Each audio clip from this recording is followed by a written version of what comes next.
Welcome to the InStory Show. I'm Devorah Spilman, your host, and our fall edition is focused on Dare to be Seen, how to come out of hiding and share your gifts, your talents, and your story with the world. And today I am thrilled to welcome Dr. Margaret Paul, who is a PhD psychologist and co-founder of the Inner Bonding Process. So we're going to kind of dive in with Margaret into how to talk to God. When I looked you up, Margaret, I was so excited to see that you were a very delighted person like me to talk about God. And how is your ability to connect to the divine and to God within you, how does that give you that true, authentic confidence to share who you really are with the world? So that's kind of where I think we're going to go. But as always, I would love for you to start with a little bit of your story, because my hunch is you probably weren't always as connected as you are now. Right. Yeah. So I grew up with kind of clueless parents. They were atheists. And I was a spiritual kind of kid. I didn't really know what that was, but growing up with atheist parents, I didn't have any kind of background at all in connecting with God. In fact, God was a bad word in my house. My father would say, anybody who believes in God is just using that as a crutch. So that was the background, and there was a lot of dysfunction in the family. And I went into therapy quite early to try and deal with my unhappiness. And then I became a psychotherapist, and I practiced traditional psychotherapy for 17 years. And I realized that it doesn't heal. Traditional psychotherapy doesn't work very well. And I realized that without a spiritual connection, no true healing occurs. But I didn't know exactly how to have that. I've been trying to achieve that for a long time, and I just didn't know how to do that. And that's when I met the co-creator of Inner Bonding, Dr. Erica Chopich. She had half of Inner Bonding, I had half of it, and God came in and put it all together for us. And it's been evolving for a very long time now. But even then, as the process came together, we realized that part of the process was having this spiritual connection. And how do you do that? You know, what does it mean to do that? Now, the other piece in this for me is that I had been a very sickly child. And in my early 20s, I was just done being sick. And so I started to read everything on health. And fortunately, I read a couple books, one called The Poisons in Your Foods and one called Silent Spring by Rachel Carson. And I realized our food was very contaminated. That was 58 years ago. And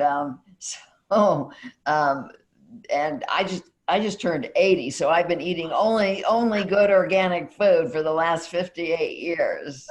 And I got most of my health back. I started to shop at the one little health food store in Los Angeles where I lived at the time, and just to eat organic foods, and I got a lot healthier. But I didn't get healthy all the way. And it took me a while, and it didn't lead to spiritual connection. And so then as I started practicing Inner Bonding, which was 35 years ago, and that's a process for really learning to connect with yourself, I realized that connecting with your spiritual guidance is about your frequency. So let me just address that. There's two aspects to frequency, and I really go into this in my book that was published last year, which is A Diet for Divine Connection, Beyond Junk Foods and Junk Thoughts to At-Will Spiritual Connection. So what I realized, what finally led me to at-will spiritual connection were these two things. One is that I realized that the frequency of our body has to be high. If we're eating junk food, if we're eating out and eating fast food, if we're eating processed food, if we're eating sugar, contaminated food, food with pesticides and GMOs and all that, that puts a huge burden on the body. And there's no way to raise the frequency of your physical body high enough when you're putting all that junk into your body. The second thing is that your energy has to be high enough. And this is where inner bonding comes in. So when I started practice inner bonding, we realized that at any given moment, there's only two intentions. One is the intention to avoid pain with some form of controlling behavior. And the other is the intention to learn about what's loving to yourself so that you can share love with others. Well, when I got that understanding about intention to love yourself, and I was already eating well, suddenly I had that connection. It was amazing. Suddenly I could ask God for questions. I could ask God questions and I would get answers. And I started to have this two-way communication, and I could have it at will. And so that's when I realized that it takes these two things. It takes really treating your body with love by putting very clean, nutrient-dense food in, and being open to learning about loving yourself and learning to take loving care of yourself. Okay, so this is super cool. And so but I have a question. Like when you said that just doing the psychology and just doing the physical didn't really give you aspect to that spirituality. And also I would have two questions. How did you redeem the word God for yourself after it was a bad word in your family? And what did you do to begin to trust that conversation?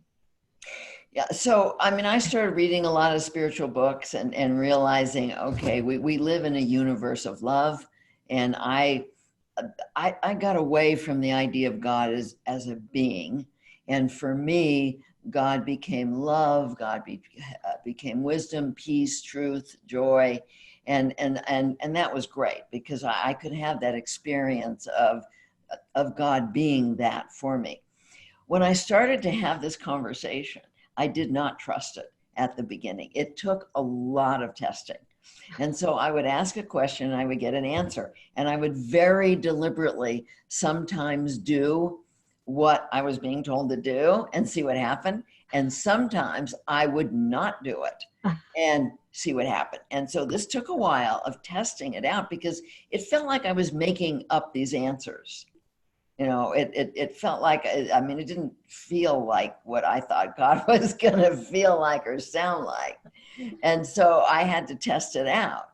But after testing it out, I realized that I was getting real answers that my mind couldn't know about, that there was no way that I knew these answers. And there was no way that I knew what loving action to take for myself out of my own mind. And so over time, I started to have absolute 100% trust in that, in God, in higher guidance, whatever that is. I mean, for some people, God doesn't work because they might have been spiritually abused, where God was punishing and judgmental. So I say to people, you know, whatever works, you know, think of God as nature or love or joy or your own inner wisdom or your own higher self or a guardian angel or whatever it is. You know, we're going to tap into that, the same information, the same love and the same wisdom, whatever we want to call it.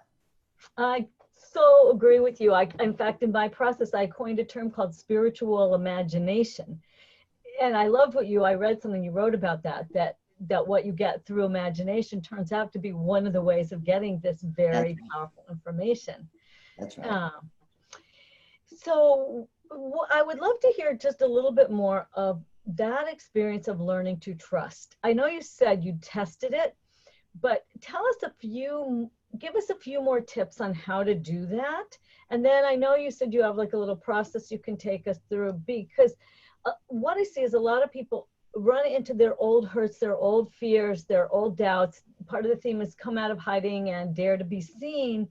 And we bump up against this, like, who the heck am I? Or whatever, all that stuff, right? So I feel, you know, maybe you want to just even talk a little bit more about inner bonding. And the other thing I was curious about is what piece did your co-creator have and what piece did you have? Like, do you know what I mean? To put them together, like, I would love to hear a little on that too. Yeah, I had primarily the piece about understanding intention, and she had understood out of her difficult background, that she had an inner child, which was her feeling self, that she needed to take care of because there was nobody there to take care of it. And she had the ability to connect with her spiritual guidance from the time she was little. So she really helped me understand what that was about. And so I came together with my whole background of understanding intention and what it means to really take loving care of ourselves. And she came with that. And then God kind of put it together for us into a powerful 6-step process. But let me tell you a little story about learning to trust God. So I was at one of my 5-day intensives in the summer, and it was hot. And we were on a break, and they were serving lemonade on the break. And as I went to pour this glass of lemonade, I heard a voice. I don't often hear it as a voice. I'll get it as words in my mind, or I'll get it as a picture. But this time I heard a voice that said, "Don't drink it, it's contaminated." And I turned around to see if somebody was telling me this, and there wasn't somebody telling me this. So I thought, I think I'm making this up. And I drank it, and so did 4 other people, and we all got strep throat. Wow. So that was a big learning for me, that I was not making it up. Now, things like that happened over and over again, where I finally said, okay, I'm done testing. I got it. It's really here. Now, one of the things that happened from having this connection is that I had been a person, I was a caretaker. I was completely out of touch with my own feelings and taking care of everybody else's feelings. And I made other people responsible for whether or not I was okay. If they liked me, I was okay. And if they didn't, I wasn't, which so many people do. Mm-hmm. And so, of course, I was in hiding too, because I didn't know who I was. As I developed this spiritual connection, I started to ask God, who am I? You know, I know you are unconditional love, which means you love me. What do you love about me? What do you see in me? Who am I? And over time of doing this, I started to be able to know who I am on the intrinsic level, not defining my worth by looks, not defining my worth by accomplishments or performance, but defining my worth by my heart and soul, which we're born with, and by my individual gifts, which we're all born with, but which we go into hiding about because we're not seen. I was not seen. My mother was narcissistic. She did not see me. My father saw me somewhat until I was 12, and then he started to try and sexually abuse me, stopped seeing me at all. So, you know, I developed, like so many people, I'm not good enough, something wrong with me, and developed that ego wounded part that just tries to do everything right and get approval. So it was through this connection that I started to see who I am and to love and value that part of me that is God, because we each have that within ourselves. We are each, our soul is a spark of the divine. It's an individual expression of the divine. And we've each been given incredible gifts. Most people have no idea how amazing they are on the inner level. I had no idea. But it was through this communication with God directly that I started to get who I am and come out of hiding and move into my creativity, my passion, my aliveness, my joy. It's just so amazing when you start to know who you really are. Music to my ears. I'm thinking, yeah. And it's just so profound, and it's a deep work. And I talk a lot about always getting back up again, and getting back up and up and up, and giving each other access. And I think that's a big part of what we do for each other, because we didn't know how to get access. to that higher realm that allows us to feel our gifts, to feel the real essence of who we are. I say it's like being a diamond with gunk on it. You know, you kind of have to clean off the gunk.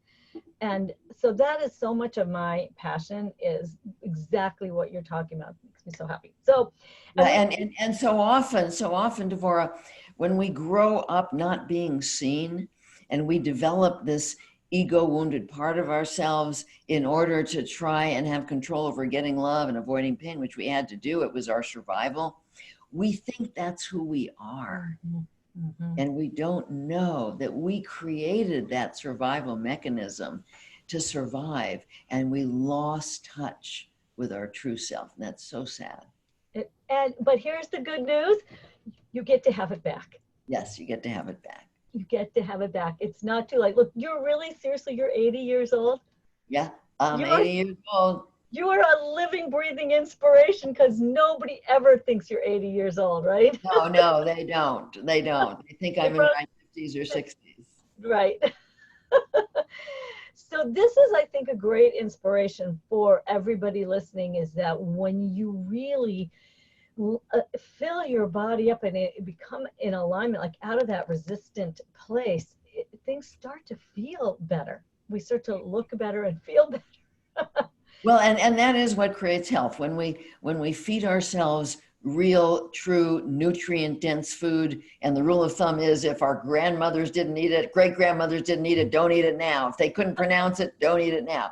So feeding ourselves nutrient-dense foods and then learning to love ourselves is so vitally important on the emotional, spiritual level. When you do that, see, that's what finally got me into great health, because I had been eating well all that time. But once I learned to see myself and value myself and truly take loving care of myself on the emotional level, that's when I got great health. That's when I started to have this high energy and creativity, and that's kept up all these years now. Amazing. So inspiring. So you said you'd lead us through a little something to sort of get people started on that connection play. Want to do that now? Yeah, we can do that now. Okay. Okay. I'd like everybody to take a couple of deep breaths and put your mind on your breath. And let your mind take you inside your body and scan your body for any physical sensations. Because emotions generally show up on the physical level, like if there's any tightness or tension or fluttering or emptiness or feeling of aloneness inside. So just tune into those physical sensations and get present with them, and make a decision you want responsibility for them. And that's step one of inner bonding. Now breathe into your heart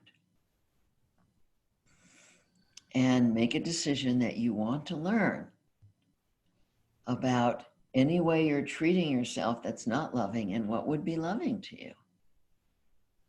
And invite the love and wisdom of God into your heart just by saying to yourself, I invite your love and compassion and wisdom into my heart. And that's what creates what we call the loving adult. We have to be a loving adult to learn. We're a loving adult when we're open to learning and connected with God. And now go inside and just simply ask any feeling you have in there. Is there any way I'm treating you right now that doesn't feel loving to you?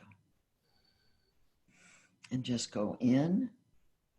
And obviously this is a very brief visualization, but just go in and see if that feeling part of you has anything to say to you.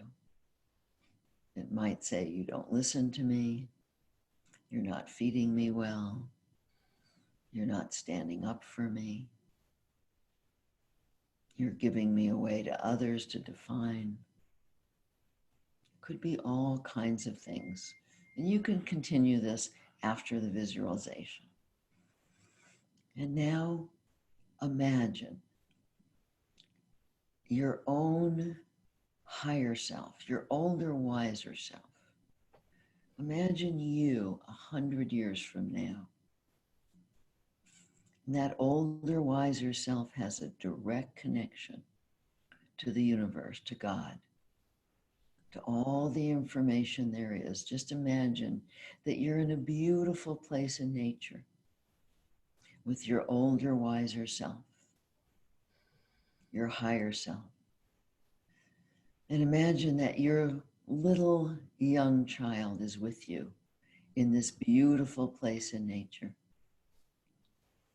And just see if you can see something wonderful about who you are in your soul through the eyes of your older, wiser self. What's just one thing that's just so wonderful about you as a little child?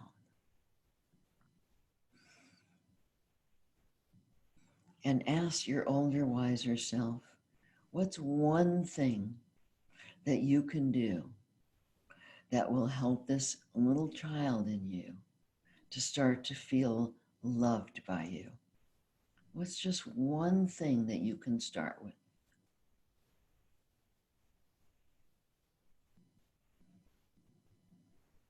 And imagine doing that one thing.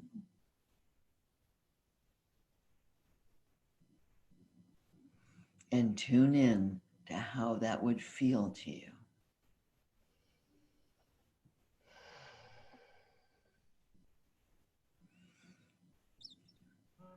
Okay, so those are actually very brief visualization of the 6 steps of inner bonding, which is to get present in your body, move into an intention to learn, dialogue with your feelings, dialogue with God about truth and love, and take loving action, and then see how you feel.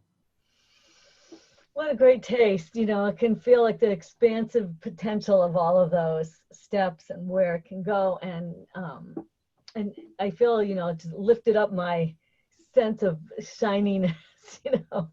And one thing that really struck me in doing that is the sense, and I think it's because I share some of what you said of like not quite being seen, but I always had to try hard. And lately I have been really paying attention to that sense that when you're really connected to that inner light, there isn't a trying hard about it. Right. There's a flow.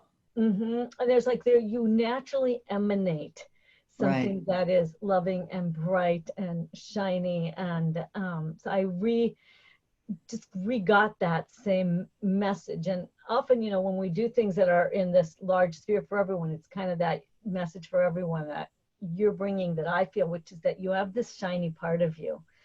Oh yeah, we all have this incredibly shiny, wonderful part. And then the more people tune into that, the more joy there is, because then you can express who you are in the world. You can offer your gifts to the world.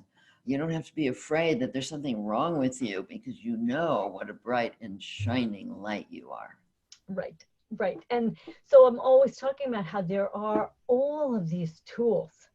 And that's a big part of my mission with this series, is that all of these amazing women are sharing such a range of super cool tools for shining yourself up, you know, for like clearing away that gunk. And I'm always having people use image and metaphor and story, because that's somehow how you put some of the cool garments on your light, you know, to share it in the world. So we have just a little more time, so I would love to hear just a couple of more stories of how this works, how it's helped you, how it's helped others, you know, that you would like to share, kind of, in, because you've had such an amazing journey with this. And you know, we want to really encourage the women, mostly women watching, that it's not really ever too late.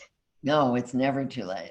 Yeah, never too late. You know, one of the things that happens with a lot of the people that I work with is that they're kind of numbed out. Not only because they're eating junky food, but because they basically put this beautiful inner child, their feeling self, in a cage.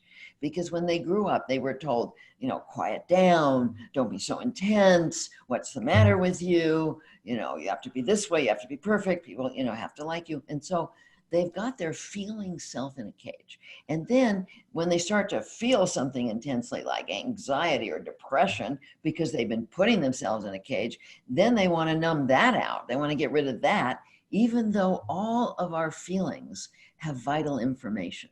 Anxiety, depression may be telling you that you're ignoring yourself, that you've put your feelings in a cage, and that feeling part, that inner child, wants out. And so instead of numbing out your painful feelings, it's so important to open to them and find out what they're trying to tell you. All of our feelings have important information for us. And so I have so many clients where they come in and they're numbed out. They live in this flat space and they think that that's okay, except they don't know why they feel anxious and depressed. And then as they start to go inside and get present with their feelings, they start to get alive. They start to feel alive, and they tap into their creativity, and they tap into their ability to love others. They tap into their gratitude. They tap into wanting to share their love with others rather than always trying to get love, which, is an endless thing. So it just opens people to who they really are. I just so encourage people to learn and practice this process, because anybody can learn it, and it will take that essence out of the cage. So true, and it's so exciting now, because I think people can kind of put down that fear of, if I feel the feelings, I'm going to be stuck in them forever. Because what we're seeing now is you can feel it and move through it so quickly. Well, and learn from it instead of just, Right. people say, well, I feel my feelings. What's the point of that? I said, yeah, but you're not learning from them. Yes. You're not learning what they're trying to tell you. That's the whole point. Learn from them. Don't Right. just wallow in them, or don't just avoid them. Be present with them and learn from them.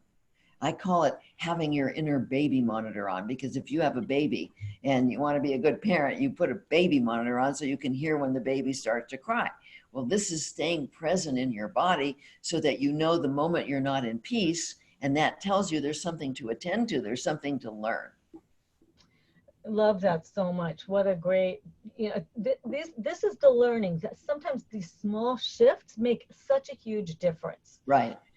Really. So tell us a little bit about your free gift for people. And I know there's lots of super cool stuff on your website and your books, but tell them about the particular free gift, and then they can dance along for more. Yeah, this is an ebook that came through from my guidance. All my writing comes through from my guidance, and it's called Dear God, How Can I Heal So That I May Love? And it will teach people more about the 6 steps of inner bonding. Okay, and when you get that, then it also has a place to click so that they can kind of go over to your website, and you'll see you've created a lot of ways for people to enter this process with you. Yes, so there's a free 7-day inner bonding course that people can take. There's many articles. And then there's, of course, paid courses. There's a wonderful course that I teach called Love Yourself, which is a 30-day online course, and with a forum and coaching calls. There's a lot on there, and I work with people individually. I have many trained facilitators who do. I work with couples. And I do intensives and workshops. There's just a lot of ways that people can learn inner bonding. Amazing. You're such a shiny example of what you teach. I love it so much. And we're going to have a Facebook group with the InStory Show. So I would really encourage all of you to come out of hiding and be brave and share your experience. How do you feel about God, about your higher self, about your frequency? What is your experience? How is this related? How are you relating to all this? And we'll come in and check up on you and cheer you on. So just before we wrap up, Margaret, leave us with the last few words of inspiration. Well, I just want people to know, like you said, it's never too late. I have people who start with me in their 70s who learn this process and completely change their lives. So it is never too late to learn to love yourself. It's never too late to create emotional freedom, physical freedom, as you practice this process. Well, you are certainly a stunning, beautiful example of that. And I so appreciate your joining us. So everybody, take to heart, go get Margaret's free gift and trust this beautiful light that is who you are. And as I say always in parting is remember to go out in the world, share your story, live your purpose, and be a blessing. Bye, everyone. Thanks so much, Margaret. You're welcome. Thank you.